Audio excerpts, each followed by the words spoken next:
Hello and welcome to Inside Poland, our special edition of Talking Europe, dedicated to the Polish presidency of the EU. Warsaw's 6-month term at the head of Europe will end on December 31st when Denmark officially takes over. Poland's EU presidency has taken place during one of the worst periods in the bloc's history, with the Eurozone fighting for survival and the United Kingdom drifting further away from Brussels. The European Union is facing an existential crisis. How has Poland fared in this stormy weather? We'll discuss all this with our guest. And joining me first on the set to my left, Filip Rushin. Thank you for being with us. You're the director of the Polish-French Civilization Center, which in partnership with France 24 has organized a series of debates on Poland and Europe. Also on our set, Alexander Smolar. You are a political analyst and the president of the Batory Institute. And joining us on the phone from Brussels is the Polish ambassador to the EU, Jan Tombiński. Mr. Ambassador, I will start with you because I know you're rushed today. You have a series of meetings. Thank you for being with us. Now, my first question, in this very difficult context, the Euro crisis, the drama around Britain, how has Poland fared? What have you been able to achieve? The first concern was to preserve this community method and to preserve the confidence in the work of 27. And in your introductory statement, you said that the UK is driving away from EU. I would not dare to say it. UK was a bit driven away by others and not so much keen in being away by its own. Would you say that this is a consequence of the very busy Franco-German couple, which maybe doesn't really please London and some other European partners? Yeah, London has, from the very beginning, a specific stand to the European integration, and we are all used to live and to find solutions in looking for possibilities to have UK abroad. And my feeling, and not only feeling, my conviction is that Europe is stronger if UK is fully involved in all European dealings. There was also, I guess, the message of my Prime Minister last week in Strasbourg, that we should not be happy with the channel being suddenly broader than a week earlier, and that UK becomes a new island. No, UK should be still a valuable partner of European integration.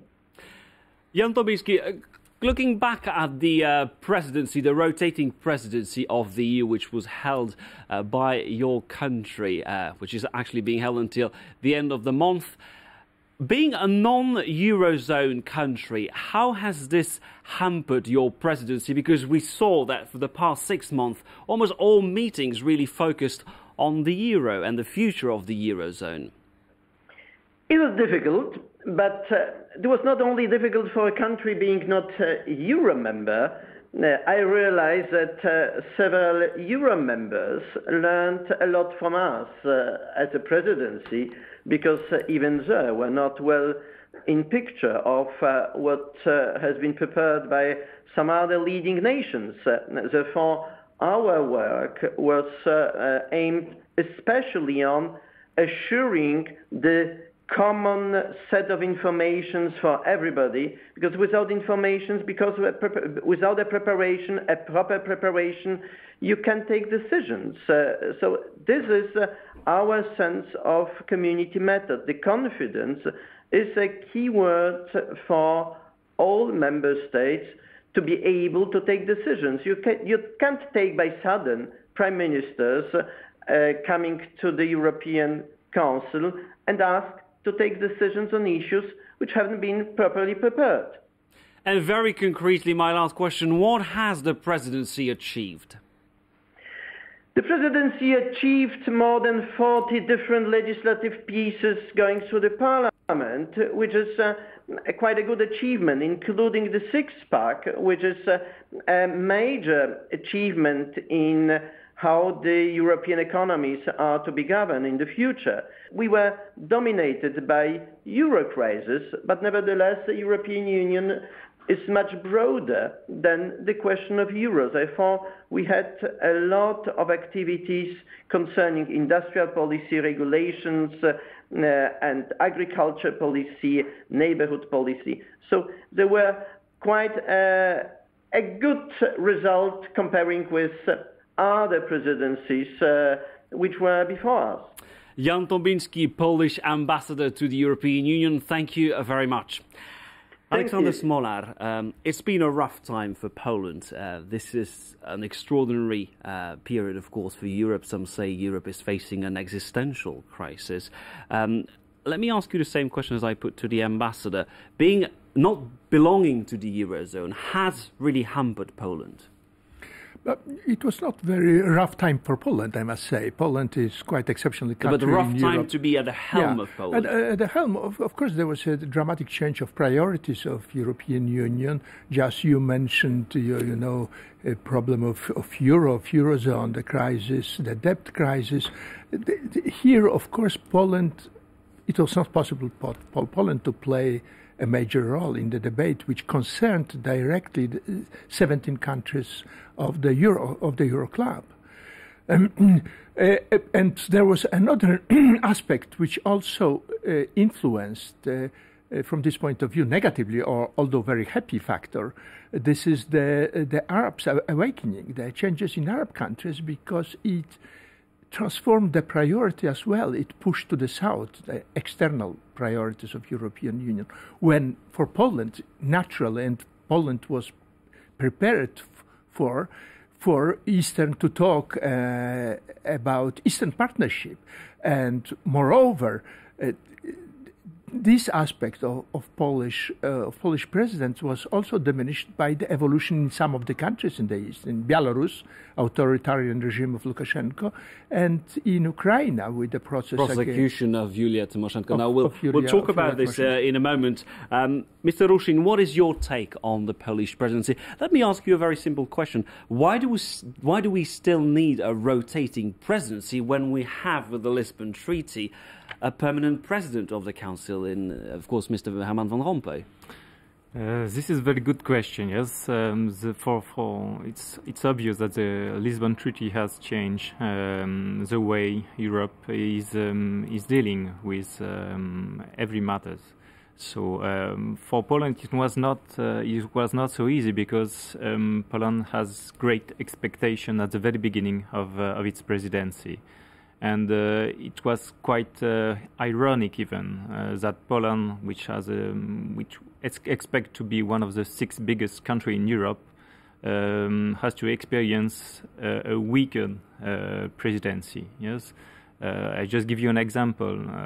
The Ministry of Foreign Affairs, Mr. Sikorski, is quite an ambitious man.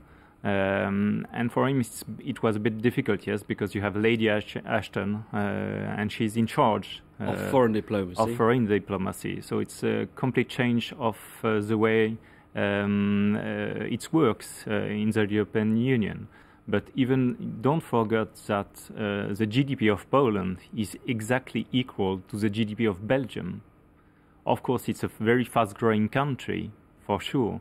And progress for 20 its population is 3.5 times larger. Yeah, bigger. Yes, exactly. Well, talking about the foreign minister, Mr. Sikorski, he made a dramatic speech in Berlin a month ago, in which he said to the Germans, believe it or not, but we're starting to fear your inaction more than your action, coming from a Pole with its distinct history between Germany and Russia. This was a dramatic speech, but it also shows that there is a lot of frustration about the perceived Franco-German couple and the fact that the EU is not allowed to exist. No, I don't think that there is even implicitly you will find in this speech this frustration.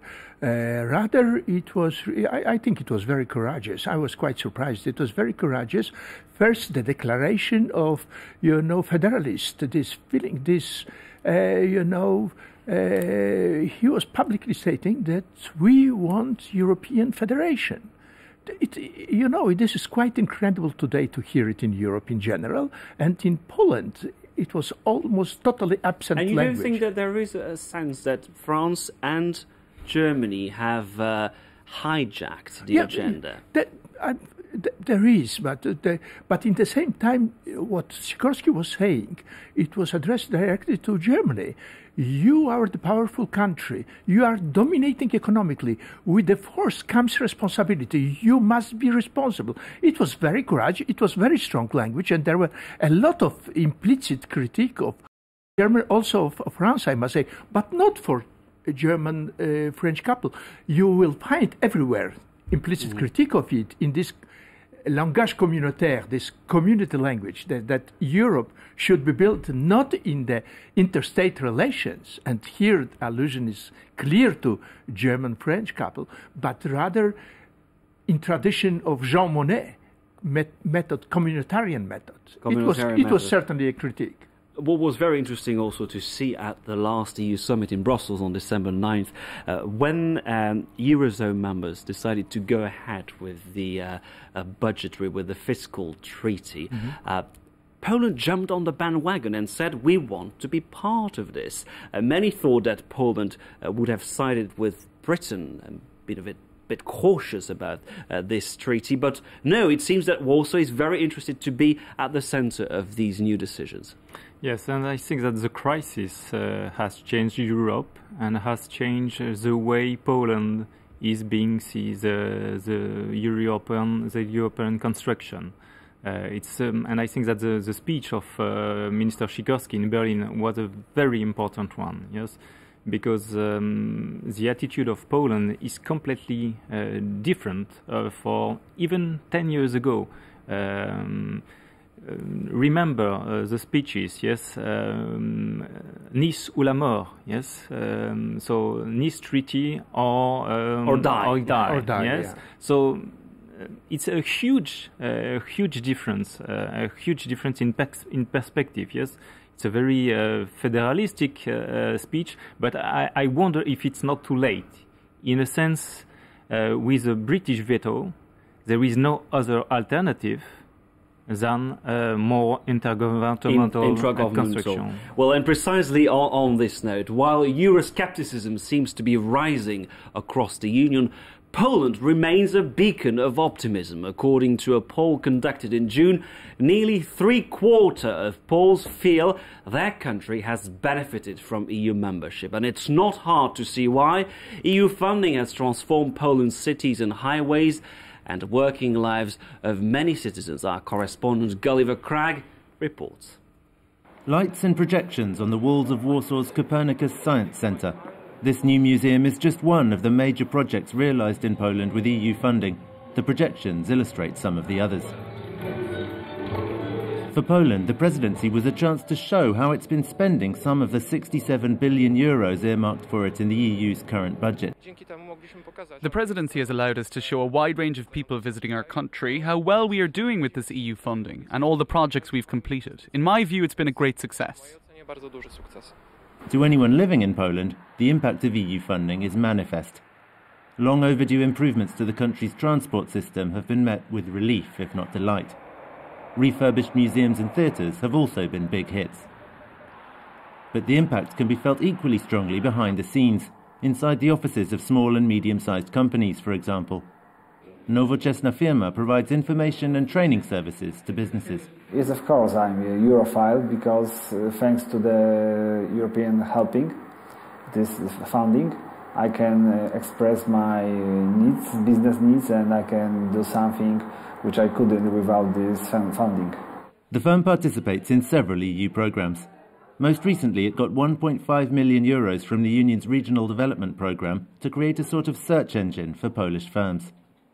This meant recruiting 20 extra employees, bringing the total to 60. We try to invest some money every year to prepare the new product. Thanks to this grant, in the next 3 years we have a very strong team.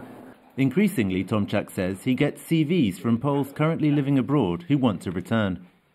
Several of those already working here have studied or worked in other EU countries. That was a great experience, I must say, one of the best of my life, to be honest. It's always good to go abroad. Spain is now in crisis, and I worry about my friends there who are feeling it much worse than I am back in Poland. It's mainly in that sense that I think about this crisis in Europe. Spain, of course, grew rapidly with help from EU funding during the 1980s and 90s, but found the going got tougher at the top. Poland, though, is still on the up. A report from our Warsaw correspondent Gulliver Cragg. Alexander Smolar, Poland has long been described as an Atlantis nation because of history. There are very strong ties with Washington, this special friendship, also the role of NATO. But it looks like Poles have changed. They feel again that they belong to Europe. Yeah, but this is learning by doing. I mean, belonging to Europe, Poles realized, and Polish political class, that, let's say, metaphorically, 95% of Polish interests and values are associated directly with Europe. And there was certain disappointment with the US policy of both of Bush and of Obama. So that's true that Poles became now Euro enthusiasts, maybe one of few nations today in Europe, very favorable to Europe, for the reason you mentioned here, this economic reason, but not only, for cultural reasons as well.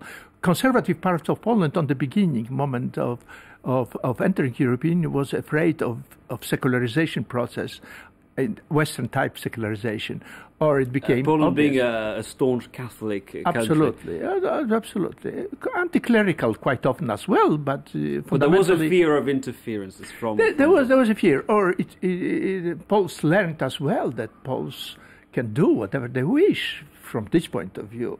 Well, thank you very much indeed. Now please stay with us on France 24, because we'll return after the news break for the second part of our program. This will be in about 10 minutes.